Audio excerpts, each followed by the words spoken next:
Did you hear what Congress has been up to? No, they're not just debating the usual boring stuff, they're talking about UFOs.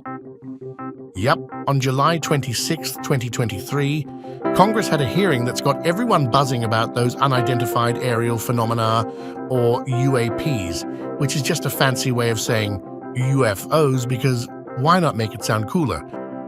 But seriously, this wasn't just your average hearing. It lasted over 2 hours. Don't worry though, we've condensed it all down to 10 minutes for you.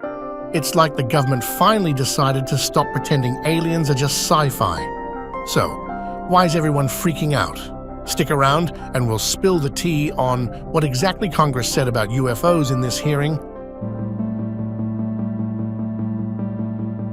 Now let's dive into the juicy details.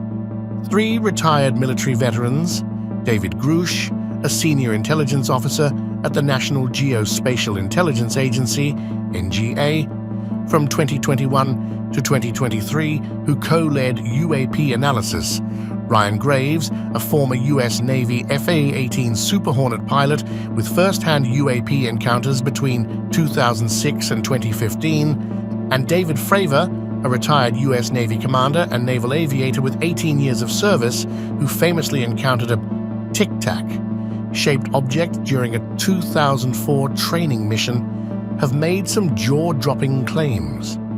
They suggest that the government might be secretly involved in recovering and reverse engineering crashed UFOs.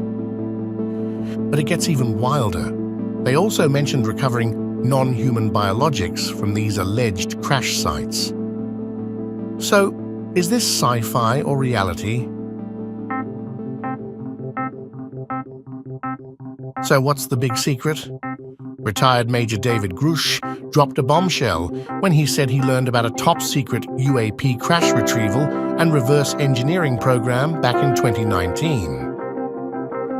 According to Grusch, the US government has known about non-human activity since the 1930s and has been keeping it all hush-hush. They do exist or they don't exist. They keep telling us they don't exist, but they block every opportunity for us to get a hold of the information to prove that they do exist. And we're going to get to the bottom of it, dadgummit, whatever the truth may be. We're done with the cover-up. Grusch wasn't alone in his revelations. Former Navy pilots Ryan Graves and David Fravor also shared their spine-tingling encounters with mysterious aerial objects that seem to defy current human technology. Congressman Tim Burchett, a known advocate for UFO transparency, declared, "This is an issue of government transparency. We can't trust a government that does not trust its people. We're not bringing little green men or flying saucers into the hearing. Sorry to disappoint about half of y'all. We're just going to get to the facts. We're going to uncover the cover-up." Before we tell you the Pentagon's response, don't forget to like, subscribe, and hit that notification bell because, let's be honest, who doesn't love a good UFO-mazing adventure? According to Sue Goff from the Department of Defense, there's no verifiable information supporting the claims of extraterrestrial materials or reverse engineering programs. Sounds like they're playing it safe and keeping things under wraps. However, they left out any discussion on UFOs that might not be of alien origin. So does this leave room for more questions? Absolutely. Mr. Chairman, ranking members and congressmen, thank you. I'm happy to be here. This is an important issue and I'm grateful for your time. My name is David Charles Grusch. I was an intelligence officer for 14 years, both in the U.S. Air Force, both active duty, Air National Guard and Reserve, at the rank of major, and most recently from 2021 to 2023, at the National Geospatial Intelligence Agency, NGA, at the GS-15 civilian level, which is the military equivalent of a full bird colonel. I was my agency's co-lead in unidentified anomalous phenomena and transmedium object analysis, as well as reporting to the UAP task force, UAPTF, and eventually, once it was established, the All-Domain Anomaly Resolution Office, AARO. I became a whistleblower through a PPD-19 urgent concern filing in May 2022 with the Intelligence Community Inspector General. following concerning reports from multiple esteemed and credentialed current and former military and intelligence community individuals that the U.S. government is operating with secrecy above congressional oversight with regards to UAPs. My testimony is based on information I've been given by individuals with a long-standing track record of legitimacy and service to this country, many of whom also have shared compelling evidence in the form of photography, official documentation, and classified oral testimony to myself and my various colleagues. Grusch also claimed he faced serious retaliation for coming forward as a whistleblower. He described it as very brutal and very unfortunate, but didn't go into details, citing an ongoing investigation. Congressman Burchett asked Grusch if he knew of anyone harmed while trying to cover up extraterrestrial tech.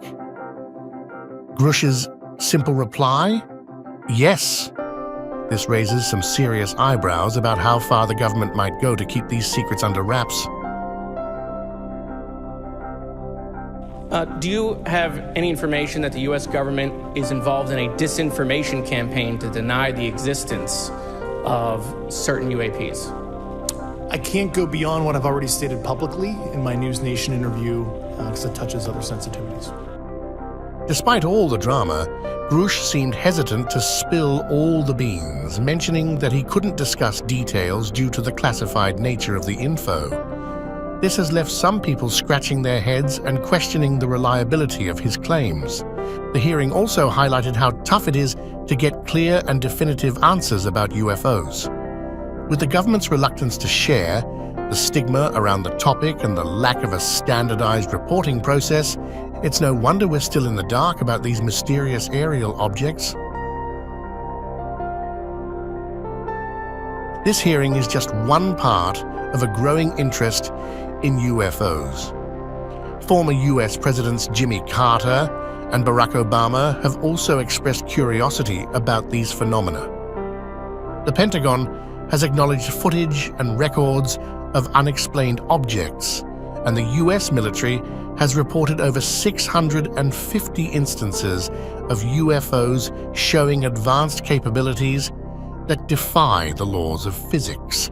With so many sightings, it's no wonder people are fascinated by the possibility of extraterrestrial life and the government's knowledge of it. Fun fact: the term flying saucer was popularized after pilot Kenneth Arnold reported seeing a group of objects moving in a saucer-like manner near Mount Rainier, Washington in 1947. Absolutely, based on interviewing over 40 witnesses over 4 years. And where? I know the exact locations, and those locations were provided to the Inspector General and some of which to the intelligence committees. David Grusch told Congress he's absolutely certain the government has UAPs. He mentioned interviewing 40 witnesses over 4 years and leading efforts to analyze UAP sightings. Grusch revealed a multi-decade Pentagon program to collect and reconstruct crashed UAPs funded by misappropriated money. Do we have the bodies of the pilots who piloted this craft? As I've stated publicly already in my News Nation interview, biologics came with some of these recoveries. Yeah. Were they, I guess, human or non-human biologics? Non-human, and that was the assessment of people with direct knowledge on the program I talked to that are currently still on the program. Grusch revealed that he knows of colleagues who recovered non-human biologics from crash sites. Instead of calling them aliens, he prefers non-human. Who knew the government had a whole biologics department? When asked to provide more details about the UAPs, Grusch kept it mysterious, saying he and his wife witnessed something very disturbing, but couldn't go into specifics. Pentagon spokespersons were quick to deny his claims, but the intrigue only got more interesting. How's your morning going? About to have a mental breakdown. How about you?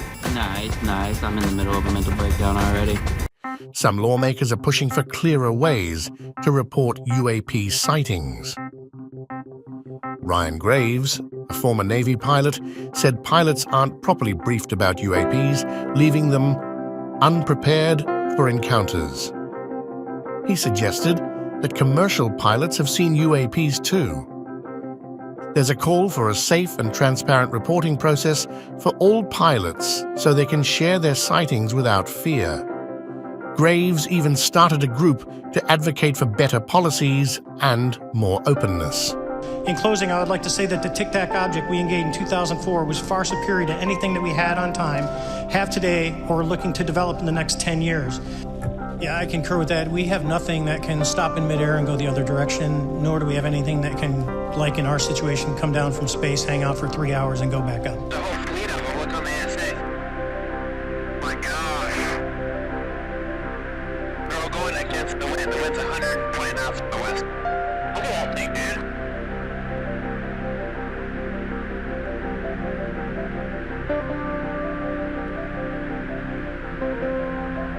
That's not our LNS though, is it? It's not our LNS, dude. Well, if there's like that thing, it's rotating. David Fravor, a former Navy commander, shared an encounter with a Tic Tac-shaped object back in 2004. This thing hovered below their jets over the Pacific Ocean and then zoomed off at supersonic speeds. Fravor described it as having no visible rotors or exhaust and said its technology was far superior to anything we've got. It's like the UFO equivalent of a sports car on steroids. The congressional hearing on UFOs has certainly left us with more questions than answers. The wild claims about recovering non-human biologics and potential government cover-ups have captured our imagination and sparked a renewed push for transparency and investigation. Are you curious about what other extraterrestrial mysteries might exist? We've just scratched the surface of this alien mystery. Next up, we've just cracked the code on some mysterious alien signals, but the real fun is just beginning. Tune into this video to find out how NASA has been searching for signals far beyond Earth and see if we've made contact with alien life. This is a crucial step in our quest to find extraterrestrial beings.